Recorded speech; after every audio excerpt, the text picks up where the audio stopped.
Cuando llegué hace un año aquí a Monterrey, había visto que había un río estupendo cerca de donde yo vivía, gracias a Google Maps, que me lo mostraba perfecto.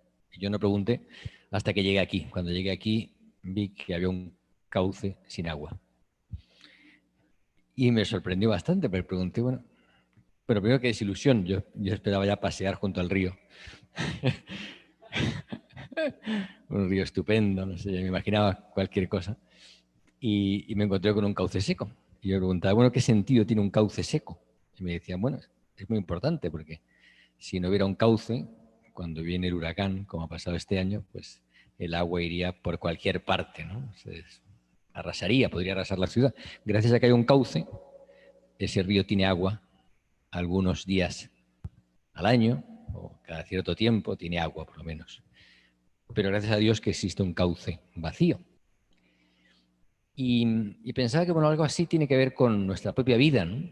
A veces nosotros somos un poco ese cauce vacío, ¿no? Somos un cauce seco, sin agua, ¿no? Y esperando a que un día llegue de repente ese agua y en lugar de ir por cualquier lado, pues vaya por nuestro cauce, se llegue al alma, a nuestra alma, ¿no? Ese cauce seco. Muchas veces nos quejamos del cauce seco y sentimos que nos gustaría que siempre tuviera agua, ¿no? El río de mi vida, ¿no? El río de mi alma, el río de mis emociones positivas, el río de ser que me permita ser alegre. Y tenemos que lidiar, ¿no? Lidiar y convivir con un cauce seco. Pero es importante, es muy importante, porque eso nos abre a la posibilidad de que en algún momento llegue ese agua a mi corazón. El padre Kentenich decía, ¿no?, que muchas veces podemos tener eh, bonitos pensamientos religiosos, pero nos falta la presencia de Dios. Y nos puede pasar a la oscura, nos puede pasar a todo el mundo que tenga bonitos pensamientos religiosos, pero que nos falte presencia, ¿no? Presencia de Dios. Santa Teresa de Jesús dice que es imposible notar la ausencia si no ha habido antes una presencia. Y también es verdad. A veces digo, es que no siento nada, bueno, es que a lo mejor nunca sentí. A lo mejor es que no tengo nada, es que a lo mejor nunca tuviste. A lo mejor nos falta la conversión, ¿no? La conversión de la que hablan hoy las lecturas, que nos invita a que cambie mi corazón para que realmente ese cauce seco se llene de un agua de Dios. Y en lugar de pensar cosas bonitas religiosas, acabemos viviendo religiosamente, viviendo en Dios, viviendo de Dios, viviendo de un agua profunda. Pero para eso hace falta que mi corazón cambie, ¿no? Hace falta que me convierta, hace falta que empiece de nuevo. Y la invitación de hoy justamente es esa, ¿no? A cambiar el corazón. Si el que va por mal camino no se arrepiente, no vivirá. Si yo no me dejo tocar por ese Dios y me arrepiento como ese segundo hermano, ese hijo que le decía al padre, ve, y él dice, no quiero ir, no quiero ir. Ese no quiero ir es muchas veces nuestro discurso, ¿no? Es que no quiero. En nuestra vida cuántas veces decimos no quiero, ¿no? Sobre todo en ciertas edades que la decimos con más frecuencia, pero en general el no quiero es parte de nuestra vida. La que vivimos la pandemia podemos decir, es que no quiero vivir esto, es que no quiero. No quiero usar, ¿cuánta gente dice, no, no quiero usar cubrebocas? Es que me molesta. Debe ser el único al que le molesta. Al resto no le molesta, ¿no? Pero a esa persona pobre le molesta. No quiero estar en casa todo el día, quiero salir. No quiero no abrazar, quiero abrazar. No quiero, bueno, o no quiero estar enfermo, no quiero estar en la UCI, no quiero morirme, es verdad, no queremos. Hay cosas que no queremos, es evidente. El mal no lo queremos nunca. Pero hay otras cosas que muchas veces somos reacios a decirle que sí a Dios en lo que nos pasa. Ese no quiero. El que no se arrepiente, este hijo se acaba arrepintiendo y dice, sí quiero. El no quiero es más honesto que a veces que el sí quiero, porque las cosas no siempre son lo que parecen, ¿no? Y en ocasiones un no quiero, pues habla de la autenticidad de la persona, que es honesto, ¿no? ¿Cuántas veces decimos que sí para que el otro me deje en paz, me deje tranquilo, ¿no? ¿Cuántas veces nuestro sí es un no, oculto, como el primer hermano, ¿no? Decimos que sí, pero en realidad estamos diciendo que no nos convence. Te decimos que sí para que estés contento. Sí, sí, sí, sí. Como se dice aquí, ahorita lo hago. Ahorita. Espérame, que ya verás cómo lo hago. Pero en realidad no quiero hacerlo, pero disimulo, o sobre todo, ¿por qué? Porque tenemos muchas veces un miedo a desagradar a la persona. Le decimos que sí, Yo reconozco que a mí lo que me cuesta son las personas que me dicen que sí y luego no lo hacen. Me cuesta. Debe ser un sello de fábrica que me cuesta. Soy poco tolerante en ese tipo de cosas, me cuesta. Prefiero que me digan que no. Me gustan más los noes. Me parecen más sinceros, más auténticos, más veraces. Me permiten saber a qué atenerme, ¿no? ¿No? Es como si un río sin un cauce sin agua, pues ya está, es lo que hay, es el no al agua. Pero que me dijeran, no, a lo mejor hay agua. Pues yo estaría todas las mañanas yendo al río a ver si hay agua. Pero sin embargo, si me dicen que no, no voy al cauce a ver si hay agua. Sé que no hay agua. Y cuando alguien me dice que sí, pero luego ese no, me defraudo. Y nos pasa a todos, nos defraudamos. No te preocupes, que yo voy a hacer esto la semana que viene. Y llega la semana que viene y no ocurre nada. Pero todos caemos en esa trampa de pensar que a veces que podemos incluso más de lo que podemos. Hay gente que se engaña a sí misma y dice, no te preocupes, que yo lo voy a hacer seguro. Lo que pasa es que luego el mal tiempo, el mal humor, el cansancio, la pereza, hacen que no haga o que no vaya. La desidia me llevan por ese camino por el que no quiero ir, cuando lo que yo quisiera era hacerlo, era mi voluntad. Porque puede haber distintas razones para un sí que se convierte en no. Puede ser simplemente el autoengaño. ¿Cuánta gente hay que no se conoce a sí misma y piensa que son mucho más capaces de lo que son y que tienen mucho más tiempo del que tienen? O que tienen más pasión por hacer las cosas de las que luego ven que tienen. Entonces, ¿qué pasa? Que después no lo hacen.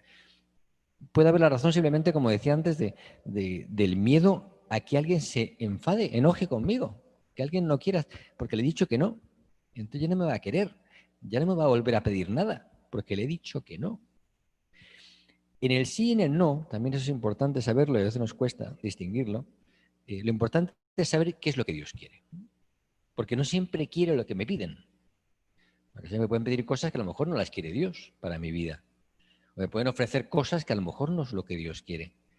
Y tendré que saber decir que no. Y en ese no que doy también hay un sí, porque le estoy diciendo que sea la voluntad de Dios, que no es la que se me ofrece en ese momento. Con lo cual, no siempre tengo que decir que sí a todo lo que me sucede a mi alrededor, a todo lo que me piden. Muchas veces diré que no. Y en ese no estoy siendo sincero y fiel a lo que Dios me pide. Y el sí no siempre consiste en hacer cosas, porque a veces pensamos que el sí es ponerme en camino, hacer.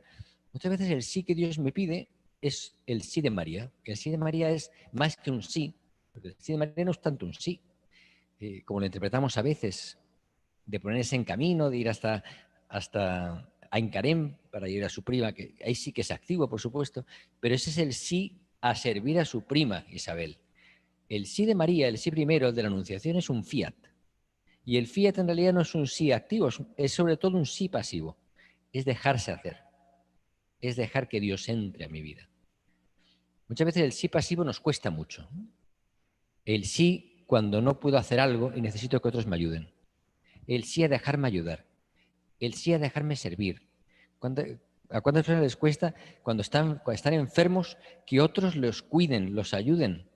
Porque queremos hacer nosotros las cosas y nos cuesta dejarnos hacer. Por Dios igual, nosotros queremos hacer cosas, queremos ser santos y nos esforzamos, pero no nos dejamos hacer por Dios. No dejamos que entre en mi corazón para cambiarlo.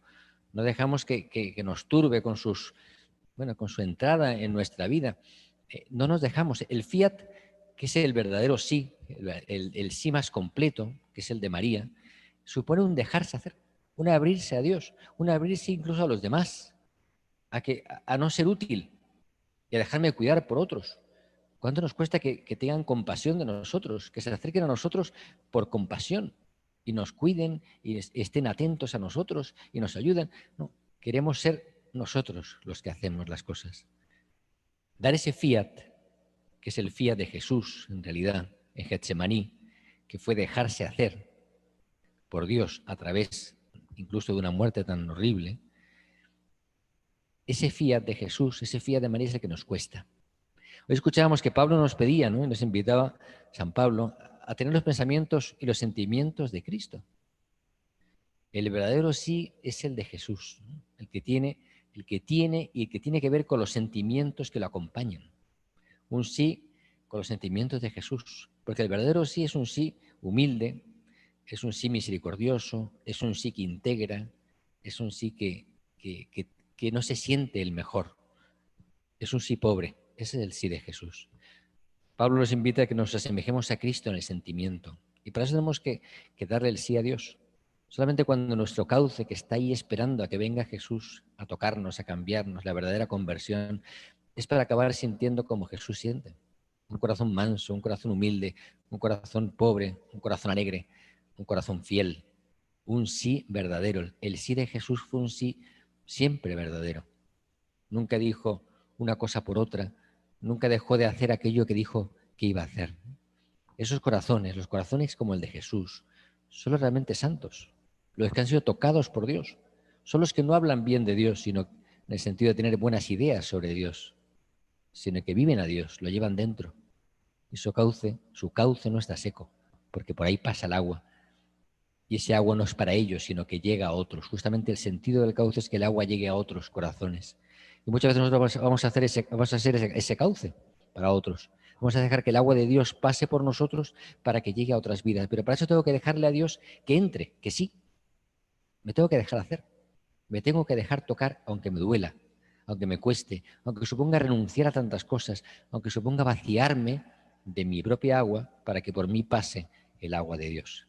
Vamos a pedírselo a Dios y que en este día del sí y del no, nuestros síes tengan que ver con Dios y con lo que realmente somos fieles y hacemos al final, y que muchas veces podamos arrepentirnos de no hacer cosas para hacerlas.